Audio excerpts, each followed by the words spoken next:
ಒಂದು ಗ್ರಾಮ ಪಂಚಾಯಿತಿ ಇದು.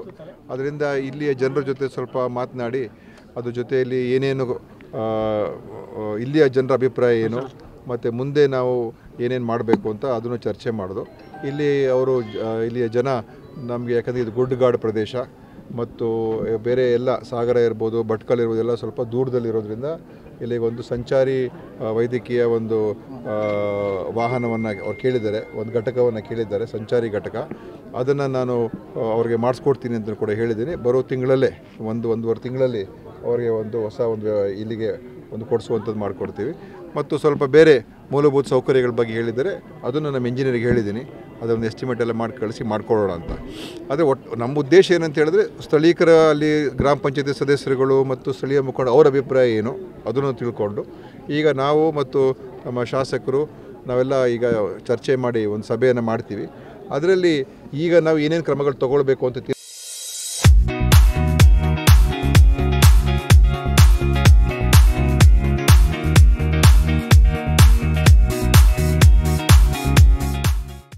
ತೀರ್ಮಾನ ಮಾಡಿ, ಕೆಲವು ಈ ಲ್ಯಾಬಿನ ವಿಚಾರದ ಒಂದು ಅಭಿಪ್ರಾಯ ಇದೆ ಮತ್ತು ಬೇರೆ ಇನ್ನೇನು ಸೌಕರ್ಯಗಳು ತೊಗೊಳ್ಬೇಕು, ಜನರಿಗೆ ಹೇಗೆ ನಾವು ಮುಂಜಾಗ್ರತೆ ಕ್ರಮಗಳು ತೊಗೊಳ್ಳೋದಕ್ಕೆ ಜಾಗೃತಿ ಮೂಡಿಸೋದು ಏನೇನು ಮಾಡಬೇಕು ಎಲ್ಲವನ್ನು ಕೂಡ ಮಾಡಿ. ನಮಗೆ ನಮ್ಮ ಮುಖ್ಯ ಉದ್ದೇಶ ಅಂದರೆ ಯಾರೂ ಕೂಡ ಈ KFDಯಿಂದ ಸಾವಾಗಬಾರ್ದು.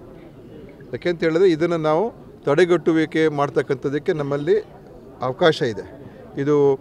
ಇದನ್ನು ಹರಡದೇ ಇರತಕ್ಕಂಥ ರೀತಿಯಲ್ಲಿ ನಾವು ನೋಡಿಕೊಂಡ್ರೆ ಯಾರಿಗೇನು ತೊಂದರೆ ಆಗೋದಿಲ್ಲ. ಅದಕ್ಕೆ ನಮ್ಮ ಕಡೆಯಿಂದ ಏನೇನು ಸಾಧ್ಯ ಆಗ್ತದೆ ಅದನ್ನು ಕೂಡ ಮಾಡಬೇಕು ಅಂತ. ಮತ್ತು ಇನ್ನೊಂದು ಏನಂತ ಹೇಳಿದ್ರೆ ವ್ಯಾಕ್ಸಿನ್ ವಿಚಾರ, ಅದನ್ನು ನಾವೀಗಾಗಲೇ ನಾನು ಮೊನ್ನೆ ದೆಹಲಿಗೂ ಹೋಗಿ Indian Council for Medical Research ಅವ್ರ ಜೊತೆನೂ ಕೂಡ ಚರ್ಚೆ ಮಾಡಿ ಹಿಂದಿನ ಅವ್ರ ಜೊತೆ ಸಂಪರ್ಕದಲ್ಲಿ ಇದ್ದೆ ನಾನು.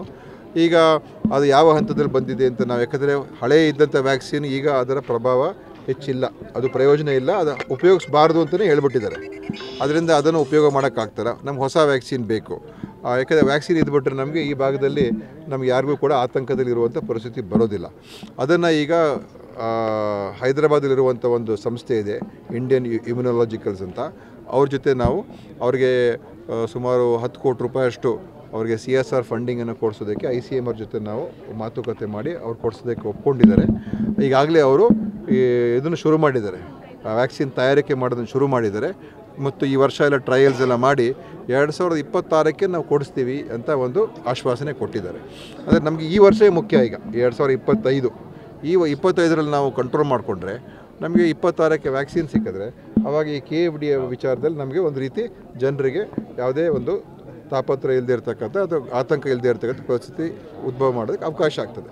ಸೊ ಅದಕ್ಕೋಸ್ಕರ ನಾವು ಇದರಿಂದ ಯಾರೂ ಸಾಯಬಾರ್ದು ಮತ್ತು ಇದನ್ನು ಎಷ್ಟು ಸಾಧ್ಯ ಆಗುತ್ತೆ ಅಷ್ಟು ನಿಯಂತ್ರಣ ಮಾಡ್ತಕ್ಕಂಥ ಕ್ರಮಗಳು ತಗೊಳ್ಬೇಕು ಅಂತಲೇ ನಾವು ಇವತ್ತಿಲ್ಲಿ ಬಂದು ಈ ಒಂದು ಗ್ರಾಮದಲ್ಲೇ ಸಭೆ ಮಾಡಿದ್ದೀವಿ ಮತ್ತು ಸ್ಥಳೀಕರ ಜೊತೆ ಈಗ ಇನ್ನೊಂದು ಸಭೆ ಮಾಡ್ತಾ ಇದ್ದೀವಿ.